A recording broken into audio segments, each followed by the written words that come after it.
అందరికి నమస్తే. సంక్రాంతి సీజన్ మొదలైంది కదా, కైట్స్ ఫ్లై చేయడం స్టార్ట్ చేశారా? పండగంటే సంతోషం, కానీ మన సంతోషం వేరొకరి ప్రాణాలు తీసేలా ఉండకూడదు. ఇదంతా దేనికి? Yes, Chinese manja.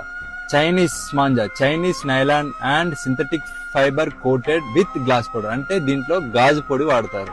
చూడండి, ఇది ఒకసారి చూసారు కదా, ఇది మనం మెడకు తగిలితే ఏంటిది పరిస్థితి? ఇది కేవలం దారం కాదు, షార్ప్ నైఫ్, గాల్లో వేలాడే కత్తి, అదృశ్య కత్తి.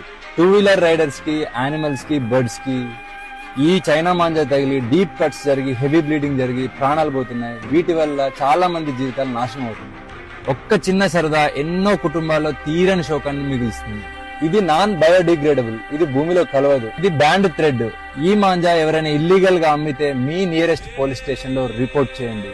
చైనా మాంజా అమ్మడమే కాదు, కొనడం కూడా నేరమే. చైనా మాంజా ప్లేస్ లో ఈ కాటన్ మాంజా వాడదాం. మరీ ముఖ్యంగా ట్రాఫిక్ అండ్ పవర్ లైన్స్ లేని దగ్గర, ఓపెన్ గ్రౌండ్స్ లో మాత్రమే ఫ్లై చేద్దాం. పిల్లల్ని మాత్రం మీ ప్రెజెన్స్ లోనే కైట్స్ ఫ్లై చేయనివ్వండి. మీ సరదా ఎవ్వరికి శాపం కాకూడదు. For this Sankranti, say no to China manja. Thank you. Jai Hind.